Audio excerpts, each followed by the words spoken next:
Hey, what's up, everybody? Rich Wonders here. I got my man Kyle Newman here. He's a wholesaler. He's also one of our newer course members in the Rainmaker Acquisitions Novation training. What up, Kyle? How you doing, man? What's going on, boss? How are you today? Doing great, man.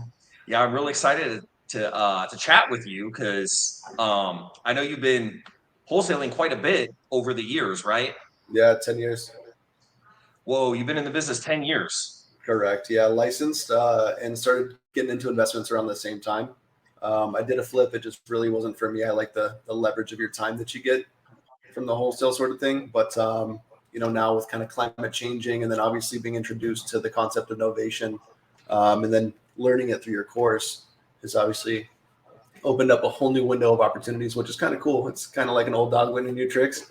Not to say that I'm old age wise, but like 10 years is a while to be doing something and then to pick up something new like that. So it's really exciting. Man, I was gonna say, I mean, you had to start like fresh out of high school, right? Like, how old are you now, bro? Yeah, You I'm got some I'm good actually genes. I'm 34 right now. So yeah, I started at 23 a month before I turned 24. So yeah, October 1st, 2013 is my anniversary. So I'm coming up on 10 years here in a couple of months. Man, congrats, dude. Yeah, I bet you got some stories to tell. Wholesaling all that time, you've probably seen quite a bit, I would imagine. Yeah, interesting stuff. I mean, pretty it's a pretty interesting business. I tell people a lot of the time, like blue collar work and white collar work are so different, but this is like a different level of white collar because it's so mentally strenuous. Sometimes, most people don't make this type of money in a single paycheck. So to lose, a deal or two and really stomach like, I mean, I remember one day I lost two or three deals and it was like 90K in potential earnings, and just like it's a kick in the stomach, and you have to really be mentally strong to just push yourself forward. My motto is one in, two out, or one out, two in rather. So it's like one deal falls out, you put two more in its place. You have to have multiple irons in the fire because things are bound to not close or hiccup or delay. So if you're sitting there counting everything to close, on schedule and easy peasy, it's like you haven't been doing this long. so, um, but I mean that's a testament to you as well. I really appreciate not only having bought the course, but access to you. I mean, being able to interface with you, being able to call you when I needed you, and you walked me through exactly what was needed. You connected me to the right people. Fortunately, we did get the deal closed. First one ever, and it was not a bad one. I actually think it's my largest fee in a single deal, which was 95K, and it beats the old record by quite a bit. Whoa, whoa, whoa. Slow down, slow down. 95K off of a deal? Yeah, 95K single deal. Obviously, that was the gross. So we had agents involved and things of that nature. I think gross to the company, though, was still in the 70s. And then I split up with people in my company. So everybody had a nice payday. That's killer, man. That's killer, dude. I got to know the details on this deal. Like, where was it located at? So this one was actually out in New Mexico. And I have a couple of people I work with out there. I mean, it's a decent market. It's difficult because it's non-disclosure. So, my partner is actually licensed out there. My transaction coordinator's from there. So I have some ties, which makes it a little bit easier to navigate that market, I guess you could say. And the funny thing is this one we actually thought we had sold via an assignment. And it turns out the assignment fee was too large because the lender didn't want to pay more than 20%. So we start looking into how can we finagle numbers. I'm paying agents. Can I not take a gross fee and JV the agent?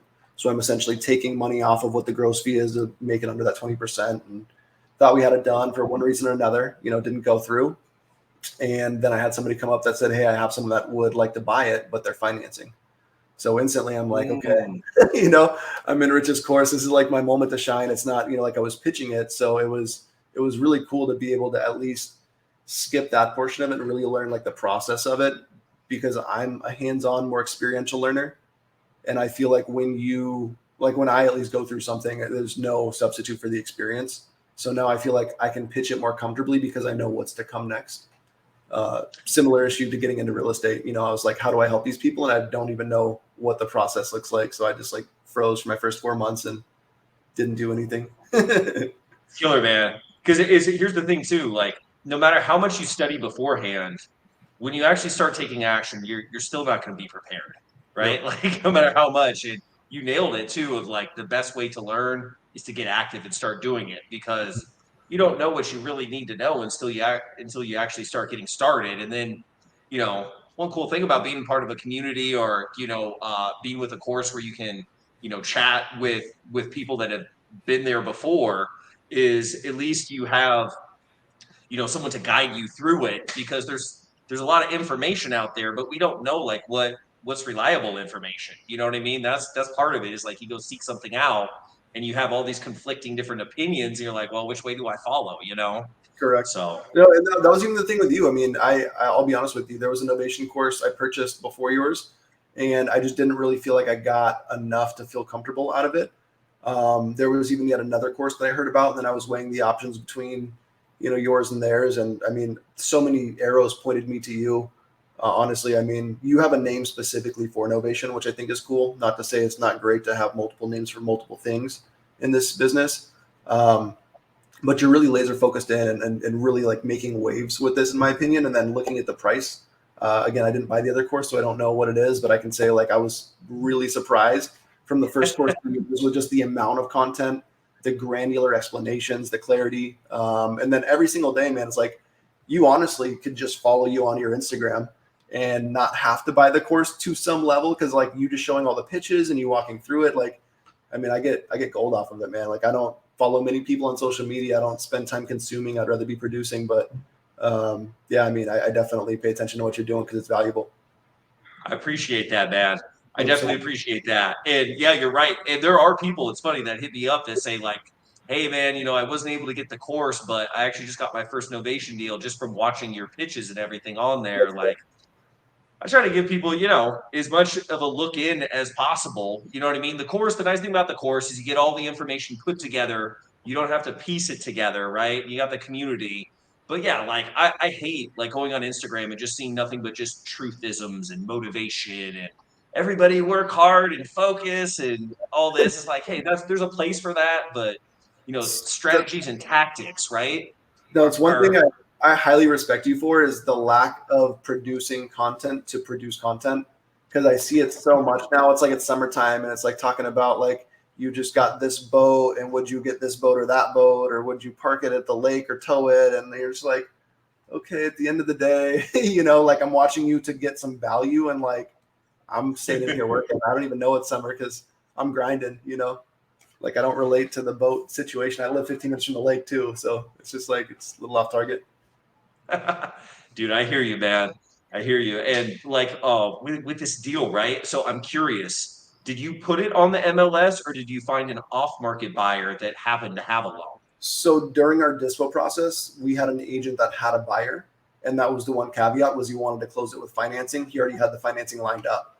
So we didn't put it on MLS. We already had the buyer lined up. And as I said, it was out of necessity to sell the deal to the guy who wanted to finance it to basically redo the paperwork and turn it into an ovation because we had this on a straight, you know, wholesale purchase contract. It was, yeah, no frills. Nice. It's my understanding, I've heard through the grapevine that like you do like a bunch of wholesale deals, right? Like Yeah.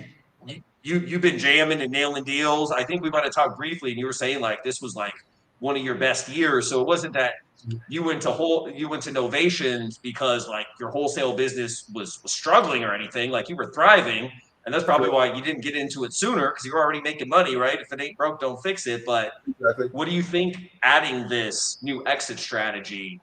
Are you seeing some potential where you can monetize leads in a different way or better or leads that you couldn't before or what's that look like? Completely. Yeah. I mean, obviously, like it's all about having as many tools as you can in the toolbox because you're not going to use a screwdriver to fix everything. And that's kind of what I was doing was just wholesale, make it fit. Worst case, I'll refer to an agent. But now I'm kind of structuring it to where if it's not a wholesale deal, then we're going to look at the novation potential. If not novation, create a financing. If not create a financing, then a referral to an agent.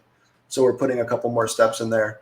But I think novations by far are going to be potentially the strongest other exit strategy that we're gearing towards just due to the assignment fees. I mean, it's difficult to get huge assignment fees from my experience in creative financing. Maybe I'm doing it wrong, but it's based on the down payment and the percentage that, you're putting down. Because if you're putting more than 20% down, it's not that big of a benefit unless the interest rate's low.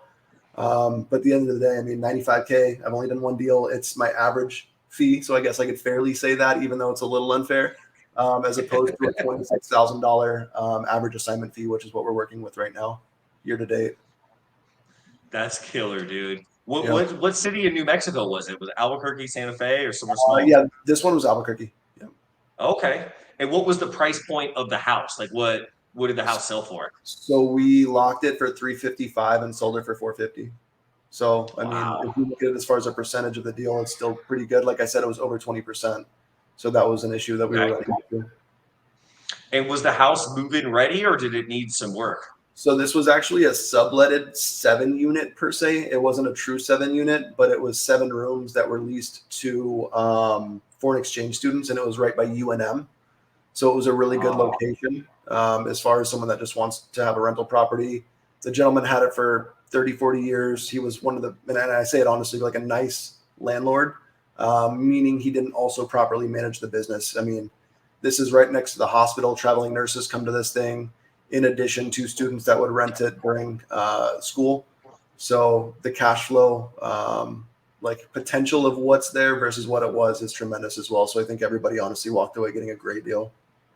oh, nice. So it was kind of being underutilized Correct. before, and then someone saw the value and the potential in it, and that's Correct. how they made sense of the difference there. Yeah. Yeah. That I makes mean, sense. again, because this is more of a short term. So with students, they rent by semester, and obviously there's 2 semesters, and then you have the off season for the traveling nurses. And traveling nurses make a really good amount of money. I'm not saying gouge them, but I mean, it wasn't even near fair market value to what they could be getting for that, especially being walking distance from the hospital. Um, Nice. so yeah, and then there was other factors at play, like an unpermitted addition in the back. They were leasing a basement room, which I haven't been there myself to walk it, but I'm not sure if it had proper egress. Right. You know what I'm saying? So like 2 units were like they needed a little bit of work to at least look at what to do. So yeah, we just had a really like perfect storm of being able to finagle and a real reasonable seller as well. That you know, not, money's not everything to everybody, and that really I think is one thing for wholesalers to understand is it's not about forcing someone to take a deal or talking somebody into it. It's really providing convenience. I think a lot of the times real wholesale deals where you make good money are the easiest because they're asking you to buy their house. It's not like you're having to give them a pitch. I So completely agree. Like they have real problems that need to be solved, and they're willing to trade equity to get their problem solved. people I do it totally every agree. day. Like my biggest deals have always been the happiest sellers. You know Yep. what I mean? And then the little deals are the ones that they feel like you ripped them off a lot of times. Like, Yeah. No, and people do it every day. And I mean, feel free to use this analogy if you're ever talking to a seller and need it. But I always equate it to buying a bottle of water. It's like you buy a bottle of water, right? You'll go to the gas station. What do you spend on a bottle? yeah, a couple bucks at least. Yeah. Or you could You go get to the PG $4. yeah, or you go to the windmill and you get 5 gallons for $2. But is Right. more better? Is it nice? Is it fun to carry that thing around and lug it and try to drink out of it? It's just like we pay for convenience every day. There's so many other different analogies for it, but I mean, convenience is really something that people pay for easily. I mean, I pay for Uber Eats all the time. Right. They charge you for the delivery, the tax, the extra money for the food. Like, so we're You see just the value though, because for you to get up and leave your workspace and go drive and get the food is a bigger net loss for you. yep, And same with a lot of these sellers, right? Like for them to go through the traditional process with whatever they have going on in their life, even though they may end up netting more money overall, it's not a match because it's not aligning with like their real priorities. You know what I yeah, mean? So yeah. I mean, and those are more dire needs for instant gratification, I think, in a lot of these situations.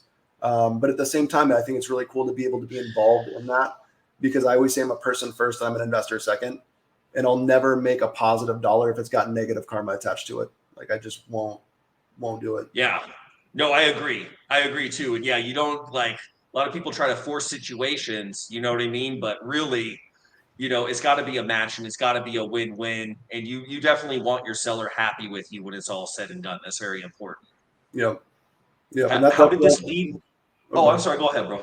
No, I was gonna say that's why it's so cool to be able to funnel it into this new bucket because there really was that weird mid space where I have to smile because otherwise I'd cry thinking about how much money I probably passed up this 10 years. You know, like honestly, Yeah, the deals, right? Where there's margin in there. the house isn't perfect a lot of times, but normally it's like livable. And you're like, man, Mhm. there's not enough margin to give it to an investor or a cash buyer.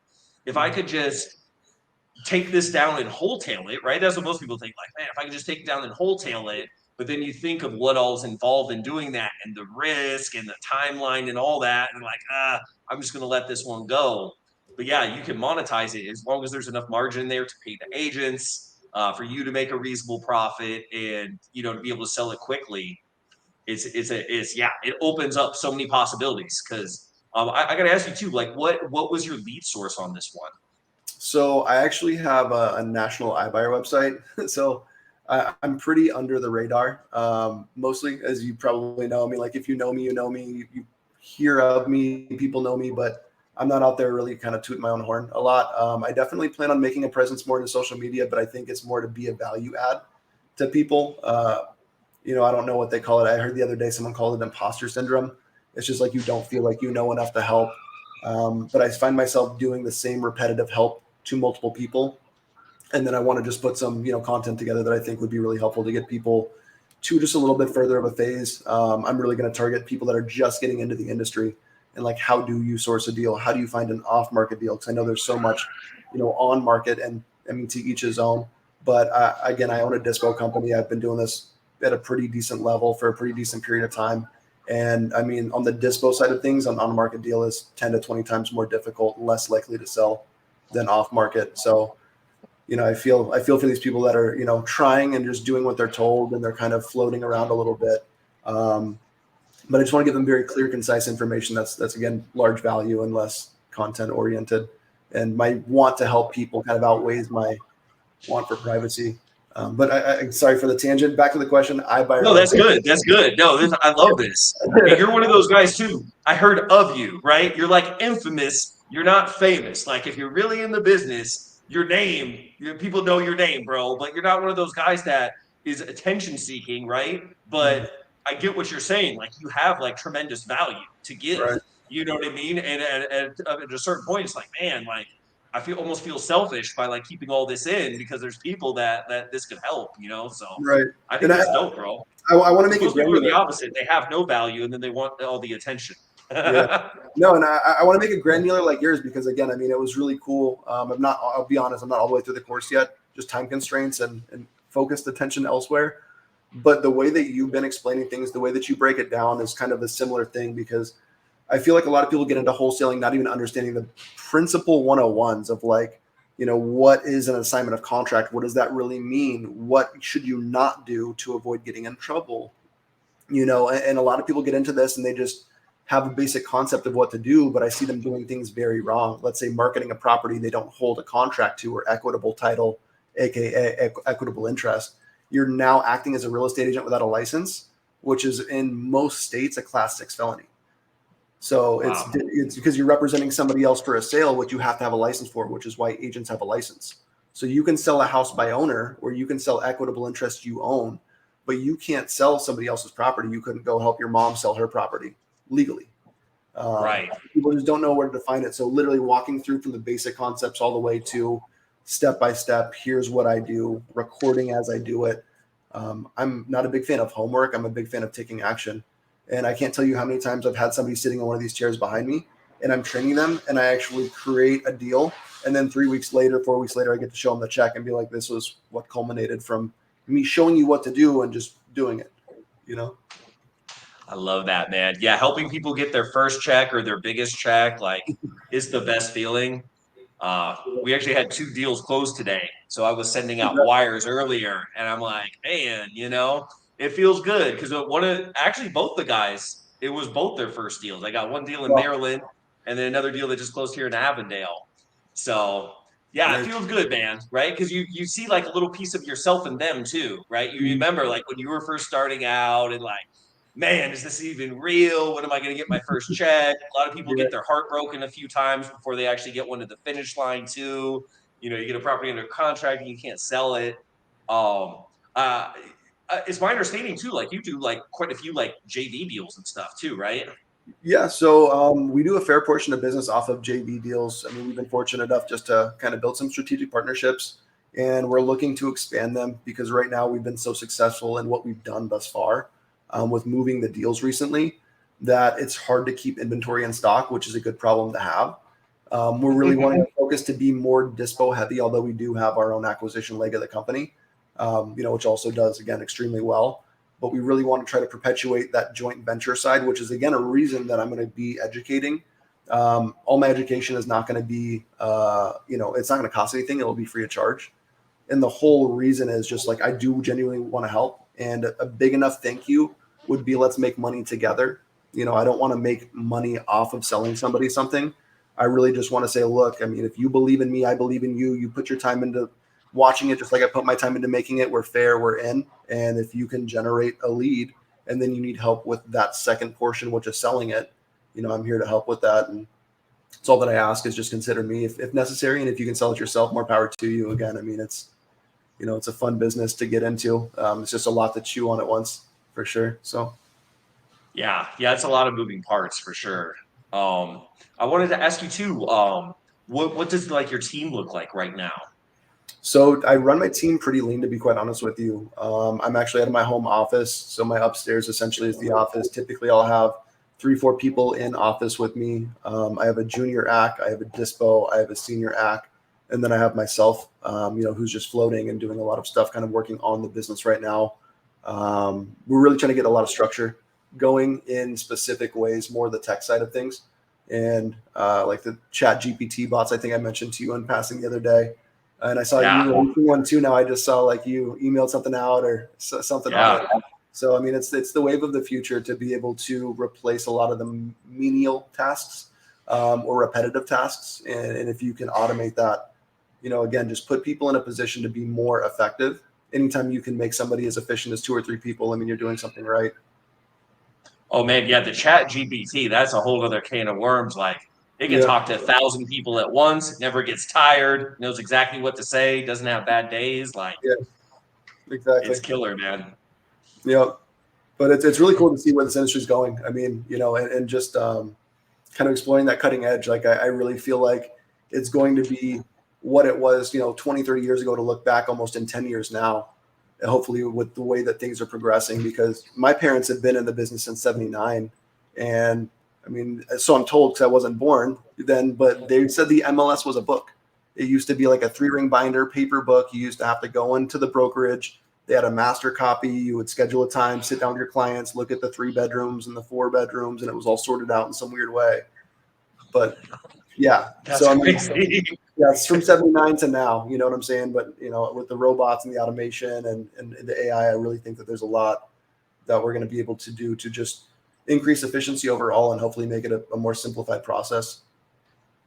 Yeah, that's killer, and I think it's better for everybody too. Like with all that, right? Because the sellers that we're reaching out to, they get a better experience, right? Because working with VAs and everything, like there's pros and cons to it, right? But there's a language barrier, there's efficiency barrier, there's a lot going on, and if you can automate that sort of thing, brings huge value. Where at least, especially on the front end, like getting the right people in the door before they talk to an actual human will free up a lot of time for the humans where they're not talking to unqualified people or getting cussed out all the time and all that. So yeah, that's killer, bro.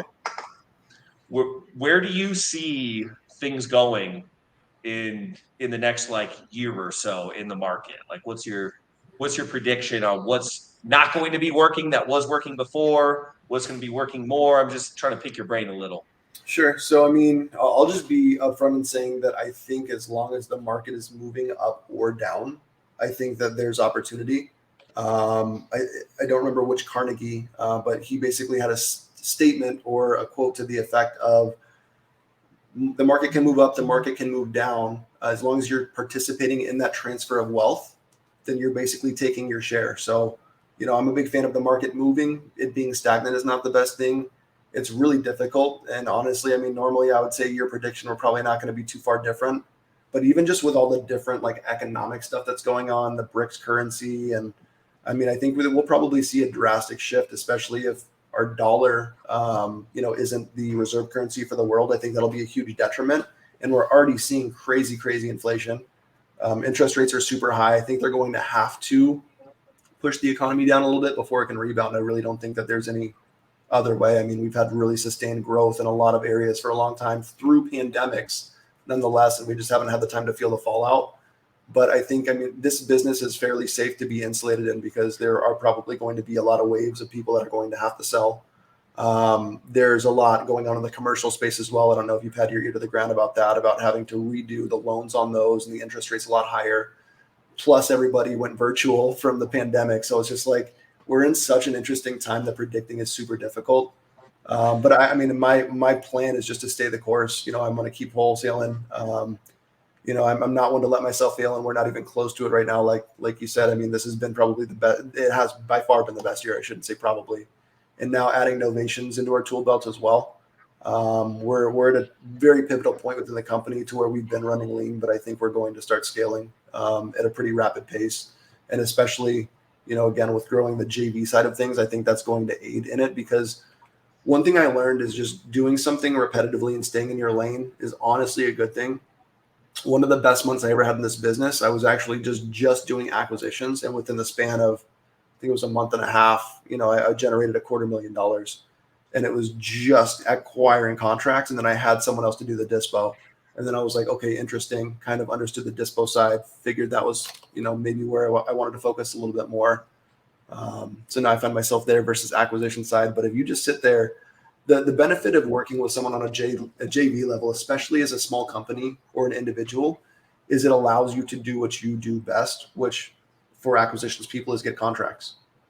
I was in the position where I was working solo, and let's say the first, you know, couple of years, I was doing it all myself and I was keeping it all, which was great. But if I get a good day or two and I get 2 or 3 contracts, then I have to decide to pivot. I have to stop getting contracts because there's no point to get contracts if I'm not closing them and collecting the assignment fee. So then I have to stop. I have 3 contracts, and let's say I sell even 2 of them and cancel one, which would be a great feat all by someone's self.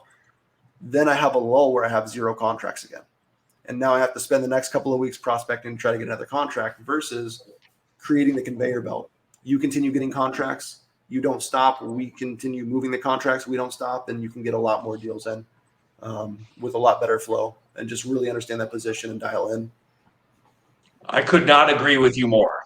1000%, bro. Like, I'm the exact same way. It is funny. Like, I gave someone this exact same advice yesterday, too, when they were talking about it. I was like, look, you need to find the thing that you're really good at, Mm-hmm. and then find people that are really good at the things that you either don't like to do or you're not good at. Because Yep. it is so true. Like, people have this mentality, right, of like, well, I don't want to split my deal with someone.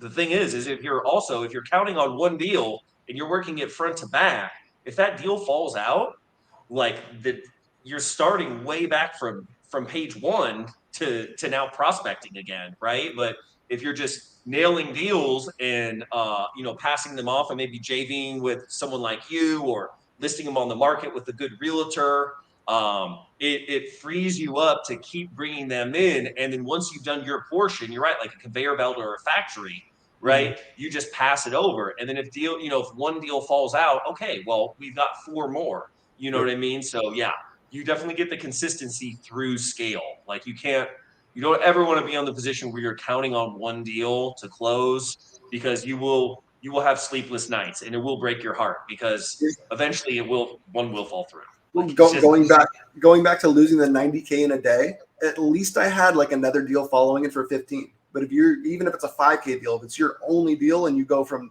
you know, that to a 0, like stomaching a 0 it's just as painful. When you get in this business, you will experience it. And it's good because it means that you care. I mean, it means that you're really interested in what you're doing. If you didn't feel it, you would be weird. But yeah, I mean, it's really a mental game. And that's another part of the training that I want to kind of put together. It's just like mental toughness. I try to basically, like, when I close my 95K deal, I didn't jump for joy. I didn't celebrate. I didn't hoot and holler. You know what I'm saying? I'm looking at it as a business. It's dollars and it's figures in an account that I have to now take out of that account to figure out a way that I can turn those dollars into more dollars, but it becomes more of a commodity. It's not like I'm going out and I'm buying a new car because I just closed this deal. I drive an old 1500, you know, it's like a 2017 1500 Ram, you know, but it's just, you know, it's not what I'm here for. I'm really trying to build passive income. I'm buying a lot of micro properties right now. I'm actually closing on one tomorrow. No money out of pocket, taking over a $550 a month payment with $53,000 on the mortgage, and I have an agent ready to list it for 99 right now as it sits. So, I mean, $500 to $1,000 of holding cost, and, should be a nice profit in there.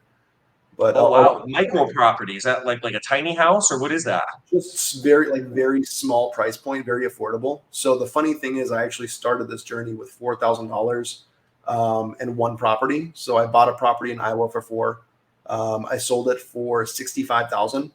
So it was 10,000 down. I didn't touch the property. I didn't do anything to it, but I got 10K down, and then I financed 55 at 9% for 30 years, no balloon, just 30-year AM, which is 450 for the next 30 years.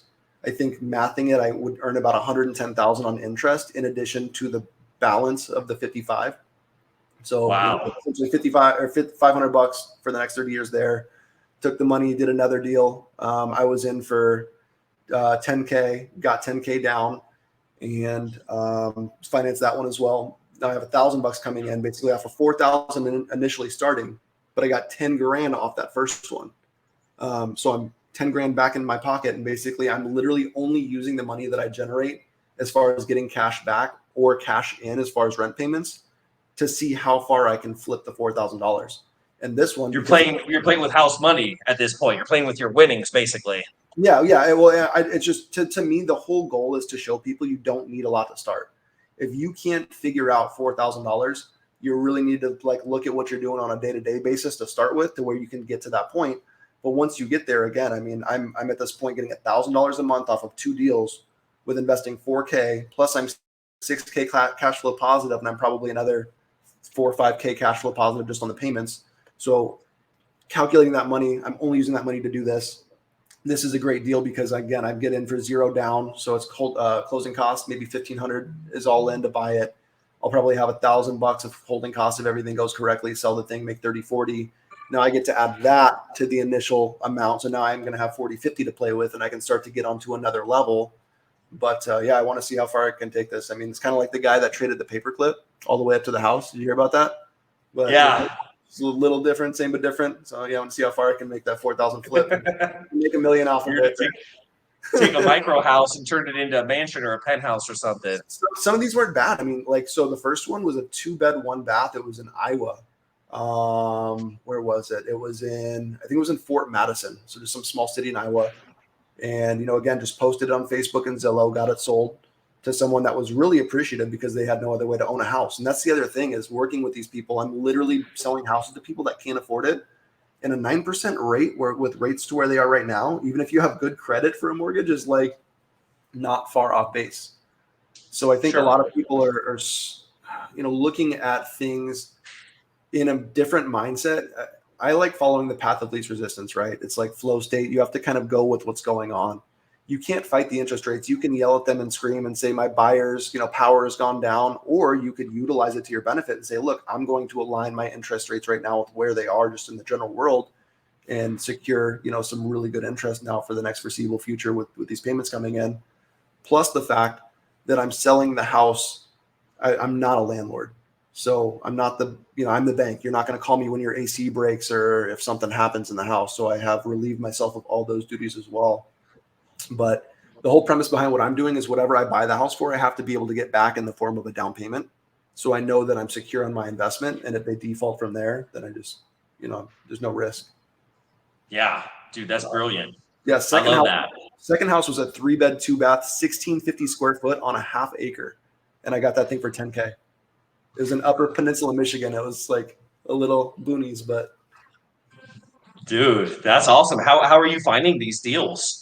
So the Michigan one came in through my website as far as an inbound lead, just SEO. I'm kind of a nerd. Okay.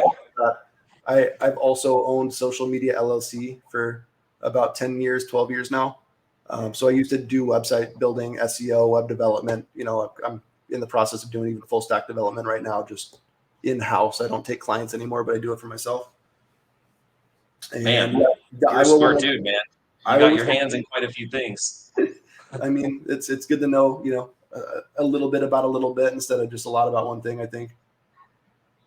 Absolutely, man. Dude, that's killer. So if people want to get in touch with you, maybe they want a JV, or maybe, they have opportunities for you. What's the best way for them to get in touch with you? Sure. So the website that we dispo off of is called ninjawholesales.com. Easiest thing you could probably do would be to reach out to me on Instagram which is at Millionaire Documentary with no spaces.